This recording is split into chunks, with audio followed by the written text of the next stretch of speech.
Madam, Arjun sir குடும்பத்தை பத்தி எனக்கு நல்லா தெரியும் மேடம்.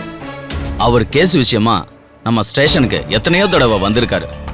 ஆதரவற்றோர் இல்லத்துல இருந்த அந்த ரோஜா பொண்ண பொண்டாட்டின்னு சொல்லி வீட்டுக்கு கூட்டிட்டு வந்துட்டாரு. அது அந்த குடும்பத்துல இருக்கிற யாருக்குமே பிடிக்கல மேடம். இந்த அணுவும் ரோஜாவும் அதே இடத்துல தான் வளர்ந்தாங்க. பல வருஷத்துக்கு பிறகுதான் அணு டைகர் மாணிக்கத்துக்கிட்ட வந்து சேர்ந்தாங்க. அனு அஸ்வினை கல்யாணம் பண்ணிக்கிறதுல அர்ஜுனுக்கு விருப்பம் இல்ல. அதை எப்படியாவது தடுக்கணும்னு பாத்துட்டு இருந்தான். அனு மேல திருட்டு பட்டம் கட்டணுங்கிறதுக்காக அர்ஜுனே ஏன் அந்த வைர அடிகை திருடி இருக்க கூடாது? மேடம், ஆனா பாட்டி ரூம்ல அனுவோட கம்மல் தானே கிடந்துச்சு. அதை வச்சு தானே நீங்க கண்டுபிடிச்சீங்க.